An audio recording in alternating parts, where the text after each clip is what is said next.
Welcome back, and on this video we are going to talk all things bacon and barbecue pork ribs. The question is, do Seventh-day Adventists eat pork? And we don't, or the majority of us don't, but we also don't eat horses, rabbits, or snakes. And it's all for the same biblical reason. So let's find out what the Bible has to say.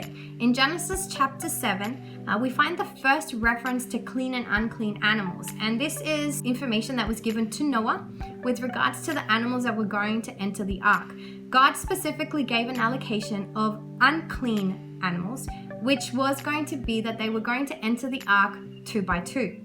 But what many people don't know is that God gave a different allocation for animals that were classified as clean. And God said that the animals that were clean were to go into the ark 7 by 7, that God made a greater allowance for clean animals than he did unclean animals. Many Bible scholars and Bible commentators have come to the conclusion that the reason why this was because God was making an allowance for animals to begin being consumed as food, and also because it was part of the sacrificial system. Clean animals were used for sacrificing, whereas unclean animals were used purely for a functional purpose. And if one day Noah decided to have bacon and eggs with his family, he has killed one of the 2 pigs that were on the ark, it would result in the extinction of a specific species. So that's some information to digest and to process. Yeah, because we're talking about pork, obviously. Okay, now the second reference that is found in the Bible is found in Leviticus chapter 11, and throughout that whole chapter you will find God expanding and giving additional information as to what would classify animals as clean and unclean. And here you will find that God gives some greater clarity with regards to sea animals and crustaceans and things like that, and how to classify them. So you will find that many Seventh-day Adventists as well, we don't consume crustaceans like crab, lobster, prawns, and things like that, based on this particular chapter, based on the information that God has given us of how to classify unclean animals.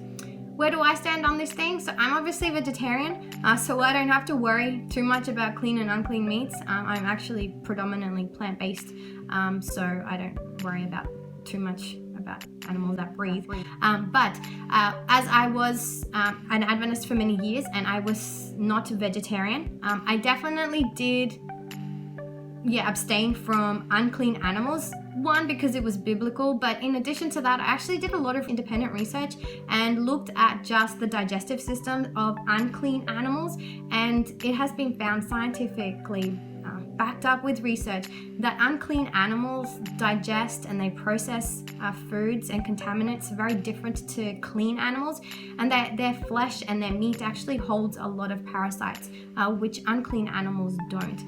And most of the time you will find that unclean animals are basically scavengers, and that they pretty much devour anything. And within like the sea animals, you will find that a lot of them are actually there just to clean up the ocean. They're like the garbage disposal of the ocean. So yeah, interesting information. All right, where does the church stand on this whole thing?